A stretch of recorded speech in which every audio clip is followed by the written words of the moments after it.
শুভ সন্ধ্যা দর্শক আজকে আমরা US passport renewal adults over 18 এই সম্বন্ধে কিছু বলবো আপনাদেরকে দেখাবো কি কি জিনিস প্রয়োজন আছে প্রথমেই হচ্ছে যে ইউএস পাসপোর্ট এটা যদি আপনার গত 15 বছরের মধ্যে ইস্যু করা হয়ে থাকে তাহলে আপনি এটা রিনিউর জন্য বাই মেইলে করতে পারবেন ঠিক আছে যদি এটা ড্যামেজ হয়ে যায় তাহলে আপনাকে ইন পার্সনে যেতে হবে ইউএস পাসপোর্ট অফিস বা অ্যাকসেপ্টেন্স ফ্যাসিলিটিতে যদি এটা লস্ট হয়ে যায় তাহলে আপনাকে ইন পার্সনে অ্যাপিয়ার করতে হবে কিন্তু যদি এটা দেখছেন যেমন এটা আনড্যামেজড অবস্থায় আছে এটা আপনি বাই মেইলে রিনিউ করতে পারবেন তো প্রথম আমরা যেটা জেনে নিই সেটা হচ্ছে যে কি ফর্ম ফিল আপ করতে হবে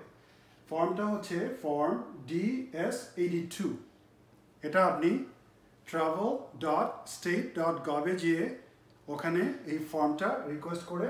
এখানে আপনি প্রিন্ট করে নিতে পারেন পিডিএফ অথবা অনলাইনে এটা ফিল আউট করে নিতে পারেন ওয়ান্স আপনার ফিল আপ করা হয়ে গেলে এটার আপনার দুটো পাতা আছে ঠিক আছে দেখতে পাচ্ছেন দুটো পাতা এটা হচ্ছে প্রথম পাতা এখানে আপনার বেসিক ইনফরমেশন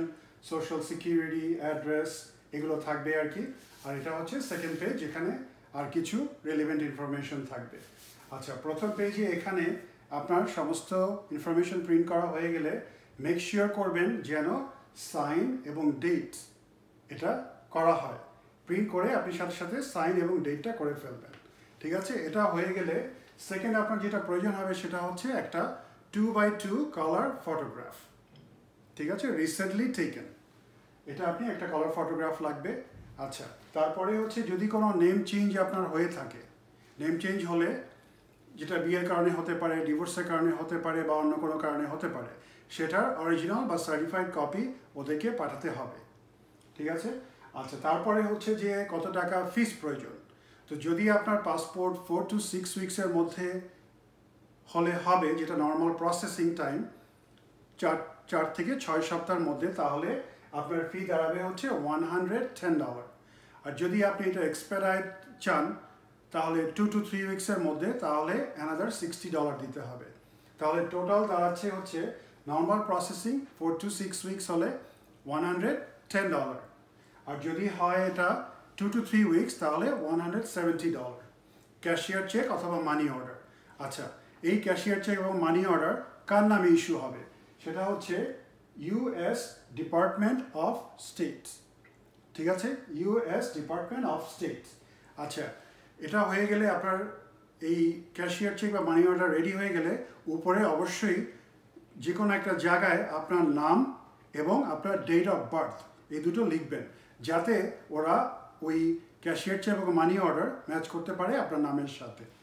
ঠিক আছে তাহলে আমরা এখন রিক্যাপ করি যে আপনার সব কিছু রেডি হয়ে গেল এখন কি করবেন নেক্সট থিং হচ্ছে আপনি এটা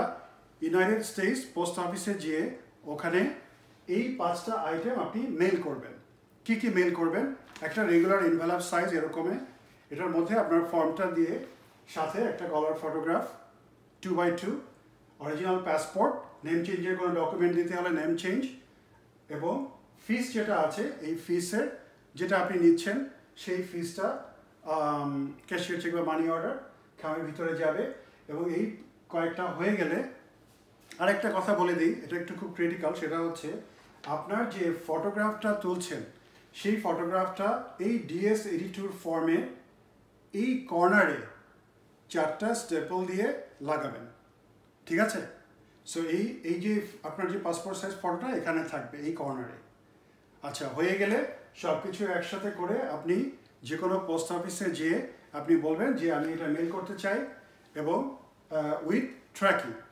আচ্ছা কোথায় মেল করবেন অ্যাড্রেসটা কি হবে অ্যাড্রেসটা হচ্ছে এই DS82 ফর্ম যেটা দেখতে পাচ্ছেন এখানে আপনার সেকেন্ড পেজে আছে where do I mail this application ঠিক আছে আপনি যে স্টেটে থাকেন সেটার উপর বেস করে আপনাকে এখানে পাঠাতে হবে এই অ্যাড্রেসটা এখানে আছে ঠিক আছে আচ্ছা আরেকটা কথা মনে করিয়ে দিচ্ছি do not use DHL UPS or FedEx only thing আপনি যেটা করবেন ইউনাইটেড স্টেটস পোস্টাল সার্ভিসে যেয়ে ওখানে আপনি ট্র্যাকিং সহ এটা মেইল করবেন ঠিক আছে এই কয়টা হয়ে গেলে মেইল করে দিলে আশা করছি যে 4 to 6 উইকসের মধ্যে আপনি রেগুলার প্রসেসিংটা পেয়ে যাবেন। ওরা আপনাকে নতুন পাসপোর্ট পাঠাবে। এটা হচ্ছে নতুন পাসপোর্ট পাঠাবে এবং আপনার যে পুরনো পাসপোর্টটা ছিল সেটাও আপনাকে অন্য একটা মেইলে ওরা সেন্ড করে দেবে। ঠিক আছে, হোপফুলি আপনার এটা হেল্পফুল হবে আপনাদের জন্য। আপনাদের কোনো প্রশ্ন থাকলে অবশ্যই কমেন্ট সেকশনে আমাদেরকে জানাবেন। আমরা চেষ্টা করব আপনাকে যথাসম্ভব তাড়াতাড়ি অ্যান্সার দেওয়ার জন্যে। আর যদি আপনাদের এই ভিডিওটা ভালো লেগে থাকে তাহলে অবশ্যই লাইক দেবেন। থ্যাংক ইউ, অনেক ধন্যবাদ।